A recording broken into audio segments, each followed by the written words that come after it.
네, 안녕하세요. 반갑습니다. 오늘 해볼 얘기는 자영업이 폭락하는 이유에 대해서 적나라하게 좀 얘기를 좀 해볼까 합니다. 바로 본론으로 시작해서 첫 번째는 인건비가 말도 안 되게 올랐다. 약 2017년경부터 시작해가지고 기본 시급이 오르기 시작했어요. 그리고 제가 어렸을 때만 해도 아르바이트 할 때 시급 빼고는 따로 받는 게 없었거든요. 근데 이때부터 각종 수당이 생기기 시작했어요. 저는 그때도 뭐 주휴수당 이런 게 생기면서 이제 좋아지네 이런 식으로 생각했거든요. 그 다음에 뭐 해고 예고 수당이라든가 생리휴가 이런 게 뭐 별의별 게 다 생겼죠. 육아휴직도 있고요. 저는 이거를 반대하진 않습니다. 육아휴직 물론 있어야 돼요. 애들 낳으면 쉬어야 되고 생리휴가 뭐 이런 걸 반대하진 않아요. 해고 예고 수당. 근데 일부 특정 근로자들이 이런 걸 악용을 하면서 고용주들에게 굉장히 부담이 많이 되는 게 현실이거든요. 실제 사람을 편의점 같은 경우도 아르바이트를 쓰면은 주휴 수당을 주기 어려운 매장이 많죠. 그래가지고 근무 시간을 막 2일, 3일 이런 식으로 쪼개기도 합니다. 쪼개면서 힘들죠. 너무 먹고 살기 힘듭니다. 왜냐면 아르바이트 한 명을 채용해버리면 인건비가 어마어마하게 오르죠. 근데 그렇게 인건비가 오르는 게 결국 그 물건값이 오르거든요. 물가가 오르게 되고 이 자본주의 시장에선 사람들이 자유 경쟁에 맡겨야 이 시장이 잘 돌아가는데 정부가 계속 개입을 하면 시장이 망쳐집니다. 저는 그렇게 생각해요. 강제로 물건을 막 그 가격을 정부에서 개입을 하면은 안 좋아지게 돼요. 그래가지고 인건비가 말이 안 되게 올랐죠. 근로자에게 아주 좋게 바뀌고 그렇게 되면 사장이 을이 됩니다. 근로자 눈치를 보기 시작해요. 근로자를 고용하는데 애로사항이 생기고 그러면 뭐냐? 장사가 안 됩니다. 왜 안 되느냐? 사장은 매출을 어떻게 올릴까 고민을 해야 되는데 직원 관리에 온 노력을 다 쏟게 되는 거거든요. 그리고 현재는 주 4일 얘기마저 나오는 상황이죠. 이거는 저는 말이 안 된다고 생각해요. 저희 나라는 뭐 기름 한 방울 안 나고 노동 시장이죠. 전부 제조업 기반이고 지식 산업 기반이고 한마디로 일을 해야 돈을 버는데 주 4일 일하면 누군가는 일하고 누군가는 세금을 내야 되는데 짜장면이 6,000원 하던 게 주 4일 돼버리면 제 생각에 극단적으로 9,000원 이런 식으로 된다고 봅니다. 그러면 그 돈이 그 돈이거든요. 그래서 이게 별로 좋지는 않다고 생각합니다. 사람은 일을 해야 된다 생각해요. 막말로 주 4일 다음엔 뭡니까? 주 3일, 그 다음에 뭡니까? 주 1일, 그 다음에 뭡니까? 다 같이 놀자. 그러면 다 같이 놀자 하는 것을 응원해야 됩니까? 아니죠. 그리고 외국인 노동자도 장난 아니게 보호와 혜택을 받는 상황. 예전에는 외국인 노동자들이 사실 좀 안 좋은 대우를 받았던 게 사실이에요. 제가 어렸을 때만 해도. 근데 요즘 같은 경우는 외국인 노동자도 근로노동법이 굉장히 잘 돼 있어서 물론 대부분 열심히들 하시지만 일부 악용하는 외국인 노동자도 있다고 들었어요. 사장을 놀리고 일은 안 하고 막 사장 고소하고 근로노동법으로. 그래서 인건비가 말도 안 되게 오르는 것도 문제지만 근로자가 갑이 돼가지고 사장을 압박하는 것도 하나의 문제가 된다라고 봐집니다. 두 번째는 나가는 돈이 너무 많다. 제가 깜짝 놀랐던 게 그 예전에 한 1, 2년 전에 읽었던 책 중에 그런 게 있었어요. 자영업을 하지 말고 자영업하는 사장들에게 돈을 빼먹어라. 그게 빨대 사업이라고 하거든요. 이게 한마디로 자영업하는 사장님들에게 빨대를 꽂는 거죠. 돈 뽑는 거.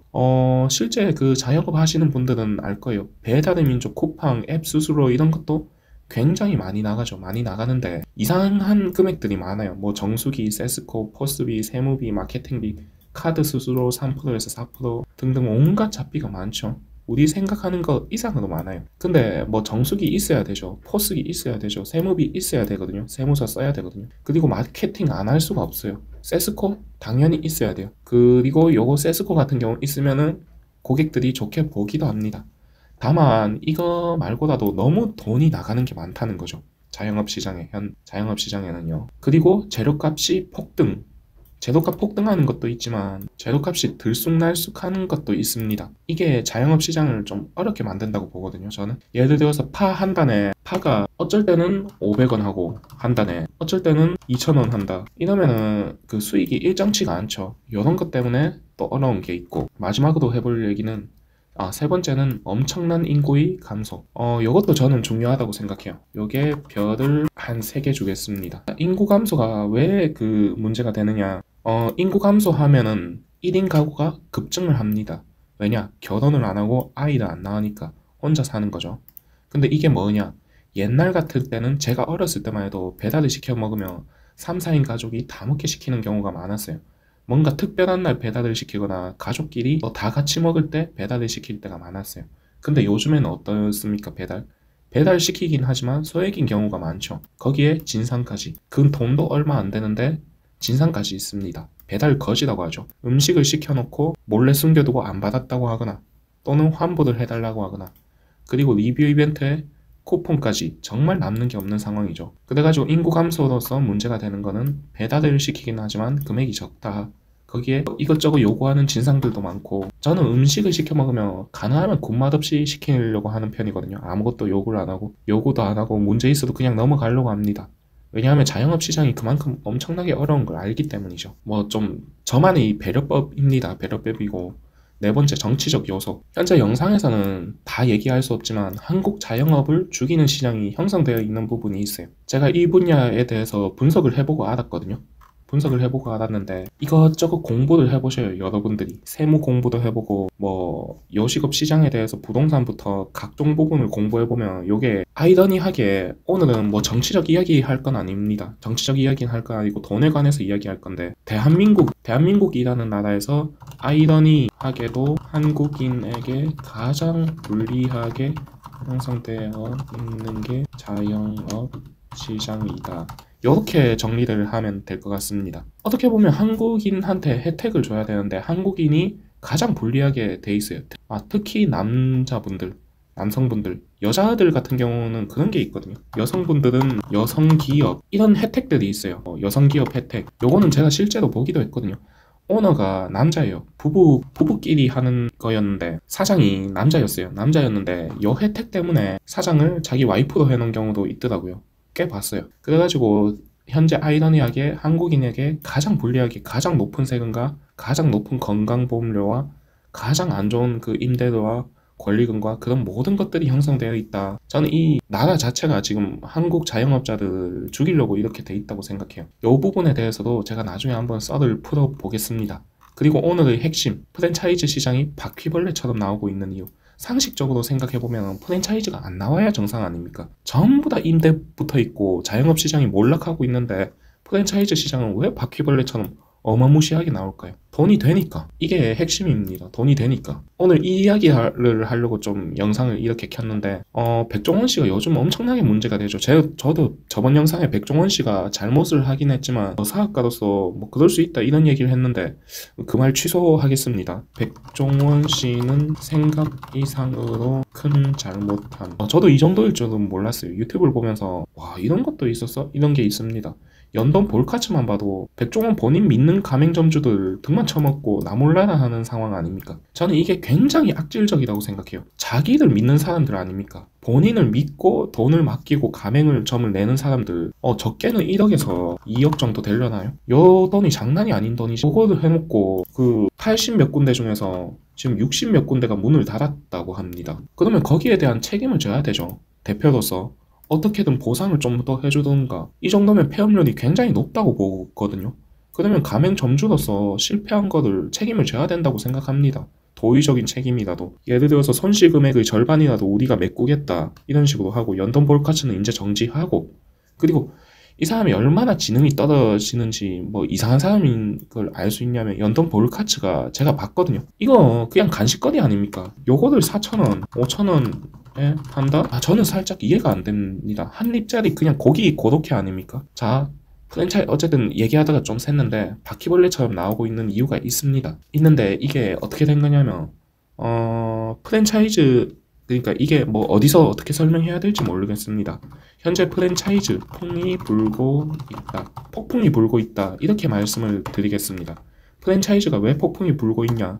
돈이 되니까. 그런데 정작 프랜차이즈 가맹점은 돈을 못 버는 구조인데 꼭대기 한마디로 본사만 돈을 버는 구조. 그래가지고 본사 믿고 가맹점을 차렸어요. 근데 가맹점이 매출을 얼마 안 돼요. 최저시급도 못 벌어가요. 본사는 알게 뭐냐? 우리는 우리 돈만 받으면 되는데 그렇게 해서 한 2, 3년이 있다가 빠지고 당근마켓만 봐도 저 같은 경우는 뭐 당근마켓 청소업 때문에 예전에 좀 했는데 여기만 들어가 봐도 굉장히 뭐가 많습니다. 광고. 근데 이 광고가 뭐냐? 매출 3억 매출 이런 식으로 막 광고를 해가지고 뭘 모집하느냐? 가맹점주. 이 가맹점주들 대상이 누구냐?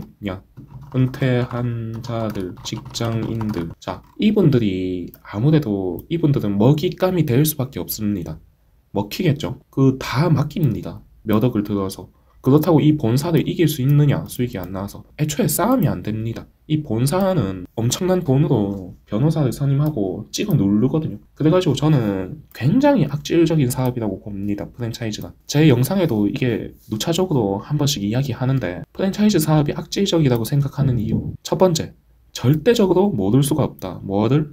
가맹점주들이 손해볼 것이라는 것을 지네들만 배부르려고 비양심적인 사업. 이 사람들이 계산기를 두드리는 사람이거든요. 이 사람들은 요식업에 있어서 음식을 하는 사람들이 아니고 사무실에 앉아서 계산기를 두드리는 사람입니다. 그랬을 때 가맹점주들이 손해볼 것을 모를 수가 없어요. 100% 압니다. 1200% 압니다. 근데 왜 과대광고를 하고 하느냐? 지들만 배부르고 어차피 가맹점주들은 뭉쳐서 시위 정도밖에 할 수 있는 게 없거든요. 근데 제가 여기서 말해드리고 싶은 거는 인과응보라는 것입니다. 결국 안 좋게 번 돈은 안 좋게 화가 돼서 돌아갈 겁니다. 백종원 씨 보세요. 저는 사업에 있어서 지만 잘 처먹고 잘 살겠다 이런 거 굉장히 안 좋아합니다. 나한테 돈을 주면은 그 사람이 뭔가 얻어가야 돼요. 제 책을 제가 교육이나 이런 청소 교육 사업이나 이런 걸 만들었죠. 일정 금액을 받고 그 사람은 교육에 대해서 배워가지 않습니까? 근데 이게 안 좋게 사업하는 거는 저는 이거 너무 화가 납니다. 왜냐? 이 가맹점주분들은 잘 모르는 분들이 많아요. 은퇴한 분들이나 희망을 갖고 한다고요. 월 200, 300 정도만 벌고 와이프와 같이 가족들과 같이 작게 해가지고 이제 요걸로 좀 해보고 좀 작게 해보고 싶다 이런 꿈과 희망을 가지고 하는 사람들이 많아요. 그 사람들 상대로 배부르려고 하니까 화가 돼서 돌아가는 거 아닙니까? 두 번째로 큰 돈 들여서 각자의 꿈을 가지고 인생을 걸고 도전하는데 실패하면 그 사람 인생은 어떤가요? 너무 안 좋죠. 아까 전에 얘기했는데 그겁니다. 그래서 작은 돈이 아니죠. 적게는 1억에서 많게는 3억 4억 꽃마름이나 샤브샤브 이런 데는 10억까지 들어간다고 해요. 이 너무 안 좋은 사업이에요. 근데 프랜차이즈 사업이 계속 시장에 나오고 도배되는 이유. 당근마켓만 봐도 매출이 3억 이런 식으로 광고가 도배되어 있죠. 이게 왜 도배되어 있냐면 이게 돈이 되니까 계속 그러니까 이게 실제적으로 프랜차이즈는 장사가 잘 돼서 가맹점주들과 같이 먹고 사는 구조가 되어야 됩니다. 물론 이 사업 중에서도 괜찮은 사업이 많아요. 이삭토스트 이런 거는 착한 프랜차이즈라고 얘기하거든요. 근데 이런 식으로 온갖 가문이설로 가맹점주들을 모집하고 실제 돌아다녀보면 가게들이 전부 임대 아닙니까? 점포들이. 임대인데 프랜차이즈는 왜 많아질까요? 프랜차이즈로 돈 버는 사업을 유행시킨 게 있습니다. 여러분들은 아실 수도 있고 모를 수도 있는데 책에서도 그렇고 이런 책들이 있어요. 프랜차이즈로 돈 버는 방법이라든가 돈 버는 사람들 사이에서 프랜차이즈 사업이 유행을 합니다. 요게 크죠. 제가 읽었던 책 중에 돈의 속성이라는 책이 있습니다. 저는 이 책을 되게 감명 깊게 읽었고요. 김승호 회장님께서 쓰셨어요. 여기서 김승호 회장님이 미국에서 김밥집을 약 몇백 개, 8천억 김밥집을 몇백 개 하시고 요게 8천억을 매각하고 오셨다고 해요. 저도 자세히는 몰라요. 근데 이 책을 읽고 요게 돈이 되는구나 해서 국내에서 프랜차이즈 하는 사람도 얼추 있는 것 같아요. 근데 이거는 김승호 회장님에 대한 얘기고 저는 시대의 흐름이 바뀌어서 이렇게 돈 벌면 안 된다고 생각하거든요. 이분이 틀렸다는 게 아닙니다. 저는 이분을 존경하고요. 굉장히 감명 깊게 읽었습니다. 한 두세 번 읽었던 것 같아요. 근데 누구나 프랜차이즈로 돈 버는 건 아니라고 생각해요. 각자 시대와 그 상황에 맞는 사업이 있는 것 같아요. 여기 읽어보면 이 사람이 프랜차이즈를 하라는 게 아니거든요. 핵심은 프랜차이즈나 요식업을 하라는 게 아니라 사업에 대해서 얘기를 해요. 근데 이거를 오해하고 김승호 회장님이 프랜차이즈 했으니까 본인도 프랜차이즈 하겠다 뭐 이런 사람들이 꽤 많은 걸로 알고 있어요. 여기 읽어보면 주식에 대해서도 얘기를 하거든요. 주식에 어떤 종목을 추천해주는 건 X, 어떤 종목을 추천해주는 건 X고 그 주식의 그 종목의 추후 가능성을 보고 투자. 한마디로 근본적인 걸 얘기합니다. 마찬가지 사업에 대해서도 김밥집이나 뭐 프랜차이즈를 하라고 얘기한 게 아니고요. 김승호 회장이 프랜차이즈를 하라고 얘기한 게 아니고 본인 했던 사업을 소개해 주는 거죠. 예를 들어 가지고 지금 이 시대에 조선시대 한복 사업 하면은 그게 맞습니까? 안 맞죠.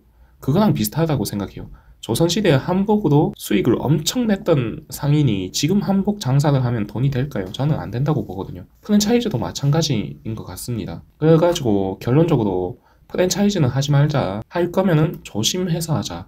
철저하게 알아보고 본인이 꼭 해야 되겠다고 생각하고 철저하게 알아보고 하고 본인이 이게 100% 맞다고 생각하면은 돈이 없어져도 영향을 안 받는 선에서 하자. 가능하면 돈이 안 들거나 적게 드는 사업부터 시작하자. 이렇게 결론을 내도록 하겠습니다. 이상 시청해 주셔서 감사합니다.